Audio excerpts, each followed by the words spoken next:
Police in Oregon have been caught playing out their G.I. Joe fantasies. It's been revealed that funds meant for addiction treatment in Oregon were spent on police gadgets and gizmos. The hell is going on out there? Oregon has for years struggled with a drug crisis, reporting one of the highest rates of substance use disorders in the U.S. Oregon ranks 50th in the U.S. for providing access to addiction treatment. I thought day one Trump was going to get that under control. Didn't he say that too? After he ended the war between Ukraine and Russia. For years, the state had been asking for better addiction and recovery treatments. Last year, the state announced $20 million in grants to help connect people to substance use services. That's a good thing. The funds, the governor and lawmakers said, will go to counties to support a treatment-first approach, encouraging jurisdictions to get drug users into recovery programs instead of arresting and jailing them. The Guardian with the details. Some local governments have spent the taxpayer-funded grants to beef up law enforcement. This hot dog. This is exactly what they said, the opposite. We're going to give you money because we can't assume that people who become addicted are just bad people with no value in society. Let's get them recovered. Let's get them some help. Let's see what they can do.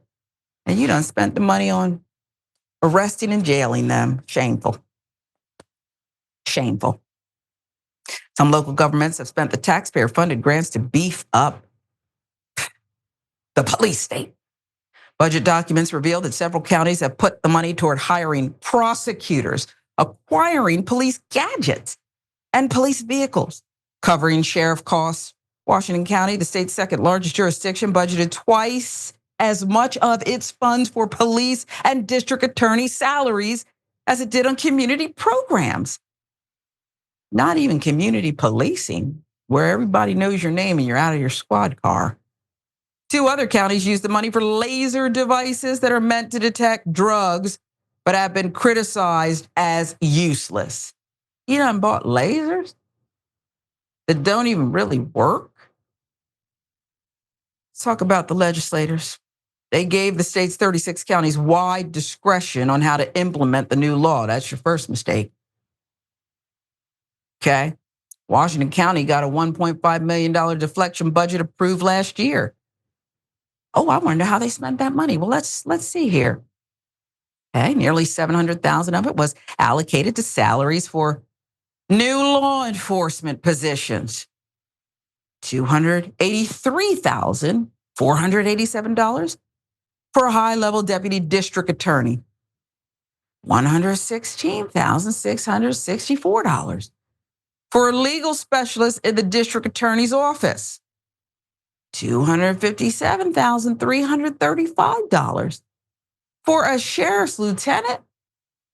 Also included $40,000 for overtime for the sheriff's office. Okay, the sheriff, law enforcement, the people who are penning this budget, approving this budget, council, whoever it is, they got to break them up. Break them up. Because they only have one way to do it. Let's support law enforcement in this police state on the people's back, and in this case, some of the most vulnerable people. Let's give you some budget line items in other counties that raised eyebrows. Clatsop County. They budgeted $71,000 of its deflection funds for 2 TrueNarc spectrometers, handheld devices that are marketed for detecting narcotics. The county said TrueNarc would allow even the name should tell you everything you need to know. TrueNarc would allow law enforcement to scan directly through plastic bags or glass containers to reduce exposure, increase officer safety, and protect first responders. This is shameful. Here's what the TrueNarc analyzer looks like. Could be yours for the small price of $43,100. Look at this. It looks like one of those old beepers or pagers is what they used to call them. Yes, I'm dating myself. Or one of those things you get on Amazon that can give you your heartbeat. But those are only $99. I see the commercial. It's unclear how the devices will be used to connect people to services through deflection. They won't. Grant Hartley, a public defender, stated this: "This is the epitome of the funds being used to supplement law enforcement dollars.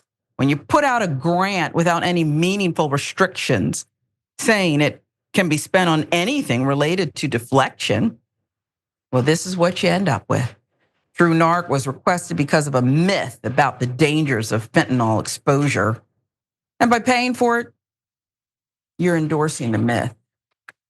So what this tells us, all of that money went to keep the cycle going. What this degree, this amount of law enforcement, the expenditures needs is a supply of offenders. And if we need to turn people who are sick, either it's a disease or it isn't, folks. And I'm not saying that people don't have, shouldn't be held accountable, shouldn't face some repercussions. Listen, if you know anybody who's addicted to some of these devastating drugs, believe me, they're facing those repercussions. They are taking accountability whether they like it or not. Their lives have gone to hell in many instances. Don't we have a common interest in rebuilding? Just let's say you're selfish. You don't really care about that other person, but you care about your life and the value of it and your community being nice and clean. That alone, what this money that went to help recover people, help get them on the straight and narrow path, all this money went to do is support more activity to justify the expense. Sick, and I'm gonna use the word again. Forget about your moral compass. If you're, not everybody's able to do that. I know some people who can do it just fine. It's just stupid. It's just stupid. You're not helping. You're not making yourself safe. You're not helping with our tax dollars being put to good use. You're raising taxes by this kind of nonsense. And yes, I know it was a grant, but when these kinds of situations and people at their lowest levels are crying out for help and you're meeting them with cuffs and jail time, it's stupid.